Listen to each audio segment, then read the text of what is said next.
আসসালামু আলাইকুম প্রিয় দর্শক, শেষ পর্যন্ত ত্রয়োদশ জাতীয় সংসদ নির্বাচন শেষ হলো মানে ভোট গ্রহণ শেষ হলো।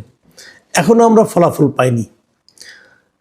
এটা বোঝাই গেল যে কথাটা আমি শুরু থেকেই বলেছিলাম যে এই নির্বাচনটা আমার বিবেচনায় একটা অসম্পূর্ণ নির্বাচন হবে। অসম্পূর্ণ এই অর্থে যে সকল ভোটাররা এই নির্বাচনে সমান আগ্রহ প্রকাশ করবেন না, সমান আগ্রহ পাবেন না ভোট দেওয়ার জন্য। একটা বড় অংশের ভোটাররা তারা বলবেন যে আমরা যে প্রতীকে ভোট দিতে চাই সেই প্রতীকের উপস্থিতি ব্যালট পেপারে নেই, অতএব আমরা ভোট দিতে যাব না। বুঝতেই পারছেন, আমি আওয়ামী লীগের ভোটারদের কথা বলছি। এদেশে এখনো বিপুল সংখ্যক লোক আছেন যারা নাকি নৌকা মার্কা প্রতীকে ভোট দিতে চান। তারা হয়তো শেখ হাসিনার শাসনকে খারাপ মনে করেন, তারা হয়তো আওয়ামী লীগের বিগত সরকারগুলির কর্মকাণ্ড, গণতন্ত্রের প্রতি তাদের যে অশ্রদ্ধা, নির্বাচন ব্যবস্থাকে যে ধ্বংস করে দেওয়া, এই সমস্ত বিষয়ে তাদেরও আপত্তি আছে। তারাও এই জন্য শেখ হাসিনা সরকারের সমালোচনাও করেন। কিন্তু তার মানে এই না তারা ব্যালট পেপারে নৌকার অনুপস্থিতিকে হাসি মুখে মেনে নেন। তারা নেন না। তারা ব্যালট পেপারে নৌকা প্রতীকটা দেখতে চান।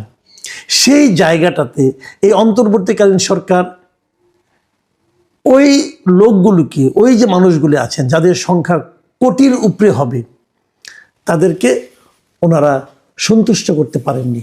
এবং সেই অসন্তুষ্টির ফল আপনারা ভোটে যে উপস্থিতি ছিল সেখানে দেখতে পেয়েছেন। কত ভোট পড়েছে আপনারা সবাই দেখেছেন। আমার নতুন করে এটা শতাংশের হিসাব করার দরকার নাই। আপনারা নিজেরাও দেখেছেন যে কত ভোট পড়েছে। এই যে ভোটের কম পড়াটা, এই কম পড়াটা এই নির্বাচনকে কিছুটা হলেও কিন্তু স্বাভাবিকতার থেকে দূরে রাখবে। যাই হোক, সেটা অন্য প্রসঙ্গ। কিন্তু নির্বাচন তো হয়ে গেল। আমরা নির্বাচনটা কেমন দেখলাম? নির্বাচনে আমি নিজেও ভোট দিয়েছি। এই যে আমার ভোটের মার্কা, আমি ভোট দিয়েছি। আমি কিভাবে ভোট দিয়েছি, কি করেছি, এটা নিয়ে একটু আপনাদের সঙ্গে শেয়ার করব। অনেকে, আমার অনেক পরিচিত, আমার অনেক সিনিয়র ভাইটে অনেকে বলেন যে নির্বাচনে ভোট দিয়ে কোনো লাভ হয় না। এই দেশের মানুষ তো অনেকবারই 13 বার, এবার নিয়ে 13 বার তো ভোট দিল। আগের 12 বার ভোট দিয়ে তারা কী লাভ পেয়েছে, কী পরিবর্তন পেয়েছে? এটা একটা ইস্যু, একটা বিতর্ক। ওই তর্কে আমি যাচ্ছি না। কিন্তু তারপরেও আমি মনে করি আমি তো আমার দায়িত্বটুকু পালন করব। আমি ভোটটা দিয়েছি এই জন্যে। হানা ভোট ছিল। হানা ভোটে আমি দুই কথা আপনাদেরকে বলি। হানা ভোটে আমি একটা যে কাজটা করেছি, এই কাজটা হয়তো অনেকে সমালোচনা করবেন, কিন্তু আমি করেছি। সেটা হলো, আমি দেখেছিলাম, আমি আগেও বলেছি যে এই যে জুলাই সনদের কিছু কিছু চমৎকার বিষয় আছে, এটা আমার পছন্দ। যেমন দ্বিকক্ষ বিশিষ্ট পার্লামেন্ট আমি পছন্দ করি। প্রেসিডেন্ট এবং প্রধানমন্ত্রীর মধ্যে যে ক্ষমতার ভারসাম্য, আমি এটাও পছন্দ করি। সংসদ সদস্যদের স্বাধীনভাবে ভোট দেওয়ার অধিকার, আমি এটাও পছন্দ করি। এরকম অনেক পছন্দের বিষয় আমার আছে, আবার কিছু অপছন্দের বিষয় আমার আছে। কাজে আমি বরাবরই বলেছিলাম এরকম একটা প্যাকেজ করাটা ঠিক হচ্ছে না। কারণ এখানে মনে করুন 10টা পছন্দের ব্যাপার আছে, 2টা অপছন্দের ব্যাপার আছে। আমি যদি হা দেই তাহলে অপছন্দের বিষয়গুলো আমাকে গ্রহণ করতে হবে, আমি যদি না দেই তাহলে পছন্দের বিষয়গুলো আমাদের ত্যাগ করতে হবে। এটা ঠিক হবে না। বারবার বলেছি, এটা হওয়া উচিত ছিল আসলে জুলাই সনদটা সংসদের কাছে তুলে দেওয়া উচিত ছিল। নতুন যে সংসদ আসবে, যারা এমপি হবেন, তারা এই জুলাই সনদ নিয়ে সেগুলোর থেকে যেগুলো বাস্তবায়নযোগ্য তারা ভোটের মাধ্যমে, আলোচনার মাধ্যমে সেগুলো বাস্তবায়ন করবেন। কিন্তু তা না করে মিস্টার আলী রিয়াজের জেদ পালন করার জন্য সরকার এটাকে হানা ভোটের মধ্যে ঢুকিয়ে দিয়েছে। যে রেফারেন্ডাম, মানে যে এই যে আপনার গণভোট, এটা কিন্তু আমাদের সংবিধানেই নাই। সংবিধানে না থাকা বিষয়টা তারা জোর করে ঢুকিয়ে দিয়েছে। ফল কী হবে আমি জানি না, কিন্তু আমি যা করেছি সেটা আমি বলি। যেহেতু আমি অনেকগুলো জিনিস পছন্দ করি, কাজে প্রথমে আমি হাতে সিল মেরেছি। পরে আবার দেখলাম আমি অনেকগুলো জিনিস অপছন্দও করি। সেটা মনে করে যখন আমার হয়েছে, পরে আমি নাতেও সিল মেরেছি। তারপর বলবেন তাহলে তো আমার ভোটটা নষ্ট হলো। ওনারা তো ভোটটাকে নষ্টই করতে চেয়েছেন। ওনারা যে কাজটা করেছেন ওটা তো নষ্ট করার কাজই করেছেন তারা। তো আমি এটাই করেছি। এটা যদি আমার অপরাধ হয়ে থাকে, এই জন্য আমি শাস্তি গ্রহণ করতে রাজি আছি, কিন্তু আমি এটাই করেছি। যা হোক, ভোট দিয়ে এসেছি আমরা। এখন আমাদের প্রথম অপেক্ষাটা কি? ভোটের রেজাল্ট কবে হবে? আমার দেখা মতে এর আগে সমস্ত ভোটের রেজাল্ট কিন্তু ওই দিনই হয়ে যেত। আমি অনেকগুলি ভোট দেখেছি, কিন্তু যেদিন ইলেকশন শেষ হয় সেদিনই রেজাল্ট হয়ে যায়। আমার ধারণা ছিল এটা আরও আগে করা সম্ভব, রেজাল্ট অন্যান্য নির্বাচনের চেয়ে তুলনামূলকভাবে অনেক আগে এই রেজাল্ট দেওয়া সম্ভব, কারণ এই নির্বাচনে ভোটার কম ছিল। যেহেতু ভোটার কম ছিল, ভোটার বেশি থাকলে কি হয়, ওই নির্ধারিত সময় মনে করেন 4টা, তারপরে ওই বাউন্ডারির ভেতরে যত লোক থাকবে তাদেরও সমস্ত ভোট নেওয়ার পর গুনতে হবে। অনেক সময় বাউন্ডারির ভেতরে যারা থাকে তাদের ভোটার সংখ্যা হয়তো মনে করেন প্রায় 300 লোক আছে, ওই 300 লোকের ভোট নেওয়ার পর কিন্তু গোনা শুরু হয়। কিন্তু এবার ভোটার সংখ্যা কম থাকার কারণে নির্ধারিত সময় পর্যন্ত বাউন্ডারির মধ্যে অনেক বেশি লোক ছিল না। কাজেই আমি মনে করি এবারে ভোটটা রাত্র 12টা 1টার মধ্যে দিয়ে দেওয়া সম্ভব ছিল রেজাল্টটা। কিন্তু সরকারের পক্ষ থেকে এবং নির্বাচন কমিশনের পক্ষ থেকে আমি বলবো, তারা আগেই ঘোষণা করেছে ফল দেবে আগামীকালকে, মানে সম্পূর্ণ পূর্ণাঙ্গ ফল। আজকে দেখলাম যে আপনার একজন নির্বাচন কমিশনার তিনি বললেনই যে পূর্ণাঙ্গ ফল তারা প্রকাশ করবেন আগামীকালকে সকাল 10টার মধ্যে। এখন কালকে সকালের মধ্যে উনি ইসি সানাউল্লাহ যিনি আছেন উনি বলেছেন যে শুক্রবার সকালের মধ্যে বেশিরভাগ আসনের ফল প্রকাশ হবে। এই বিলম্বটা কেন? এই বিলম্বটা নিয়ে আমার কিছু প্রশ্ন আছে, কিছু সন্দেহ আছে। এটা হওয়ার দরকার ছিল না। আমি মনে করি সন্ধ্যা থেকে মানে রাত্র 8টা 9টা থেকে ফল প্রকাশ শুরু করে যতক্ষণ চলে, যদি 2-1টা কেন্দ্র বাকি থাকে সেটা নয় কালকে সকালে প্রকাশ করা যাবে, বাট প্রকাশ ফলগুলো আসতে থাকবে। আমরা বরাবর তাই দেখেছি, আমি নিজে অনেক নির্বাচন কভার করেছি, আমি বরাবর তাই দেখেছি। কিন্তু আগে থেকে যে বলে দেওয়া যে কালকে সকালে ফল প্রকাশ করব, এমনটি আমি কখনো দেখিনি, এবারই দেখলাম। এবং এটা কিন্তু সন্দেহ তৈরি করবে মানুষের মধ্যে।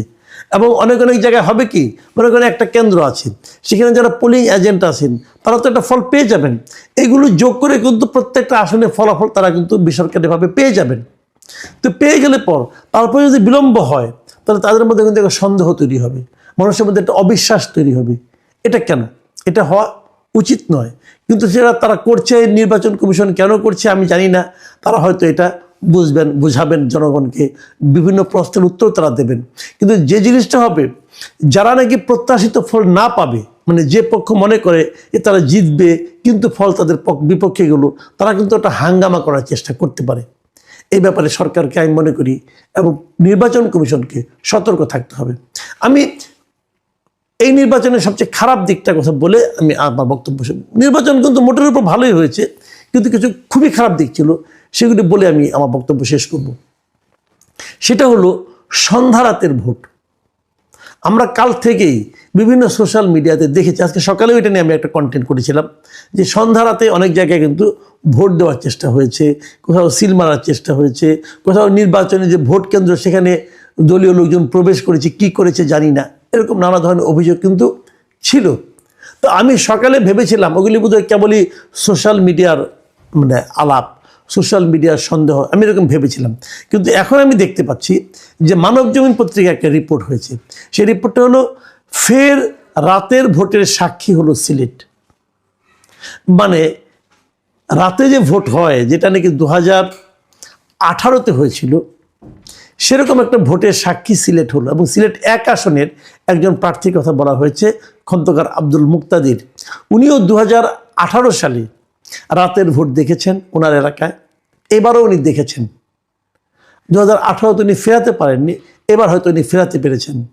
এই রিপোর্টে যদি আপনারা পড়েন দেখবেন সেখানে বলা হয়েছে যে ওখানে একটা কেন্দ্র, ব্লুবার্ড স্কুলের একটা কেন্দ্রে, সেখানে সন্ধ্যা রাতে মানে 8টার একটু পরেই 10-12 জন যুবক ঢুকে পড়ছিল কেন্দ্রের মধ্যে।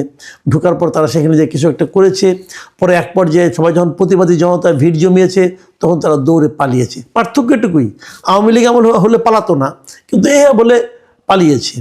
এখন এই যে পালিয়েছে, তার ভেতরে যাওয়ার পরে ওখানকার প্রিজাইডিং অফিসারের সঙ্গে আলাপ করেছে ওনারা লোকজন, তারা বলেছেন হ্যাঁ 3 জন লোক এসেছিল এবং তারা নিজেদেরকে ইলেকশন অবজারভার হিসেবে পরিচয় দিয়েছে এবং কিছু ঘটনা ঘটেছে এখানে।